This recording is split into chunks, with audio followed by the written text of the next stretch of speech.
সফি আমার এই মাত্র ফোন করে কইলো ওর দোকানে যত দামি দামি মালপত্র আছে সব চুরি হয়ে গেছে। আপনাদের জিনিসপত্র যা চুরি হইয়াছে সব আপনাদেরকে বুঝিয়া দিয়া হইবে। আপনারা আজকে দুপুর 3টায় মেম্বারের বাড়িতে চলে আসবেন। আপনাকে যেই জিনিসপত্র আমি চুরি করে নিয়ে গেছি প্রত্যেকটা জিনিসপত্র আমার ওই ব্যান্ডের মধ্যে আছে। আমাকে হঠাৎ ডিগ্রি পাওয়া হান্নান ডাক্তার পদবিটা দেখছেন? তোরে আমি অনুরোধ করতেছি এই চুরি জামারি তুই ছেড়ে দে। স্যার আপনি এটা কি কইতাছেন? আমি তো সার্টিফিকেট আলাসো, আমি কেন চুরি ছেড়ে দিব? আমার সামনে কেউ চুরি করলে ওরে ধইরা আইনের হাতে তুলে দিব। তুই যদি চুরি করো আইন তোকে ছেড়ে দিবে। সেই 17 বছর আগে আমার বাপ আমার চাচা আমগো সেই মাটির মসজিদে তওবা তিল্লি কইরা চুরি ছাইরা দিছিল। নিজে নিজে চিন্তা করছিল তারা ব্যবসা করব। কিসের ব্যবসা জানে? গরু ছাগলের ব্যবসা। একদিন ঠিকই আমার বাপ আর আমার চাচা হাটে যায় গরু ছাগল কিনতে।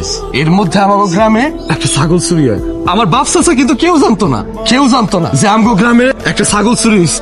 আমার বাপ আর চাচা যখন হাট থেকে ফিরতে ছিল সন্ধ্যার সময় তখন গ্রামবাসী দেখছে বেদম ভাবে আমার বাপ আমার চাচারে মারতে মারতে মারতে মারতে মাইরা ফেলাইছে। আমার বাপরে আমার চাচারে মাইরা ফেলাইছে।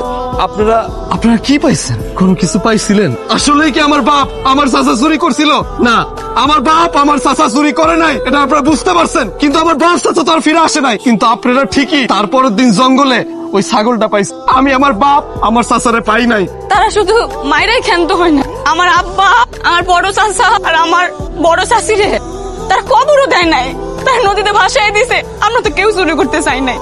আমগো দুঃসময়ে একটা মানুষও আমগো পাশে এসে দাঁড়ায় নাই, একটা মানুষও আমগরে 2 বেলা ভাত দিতে আসে নাই। তোমাদের কষ্টটা আমি বুঝতে পারতেছি। আমি অনুরোধ করতেছি আল্লাহ তোমরা আর এই চুরি চামারি লাইনে যাও না, ভালো কোনো কাজ করো।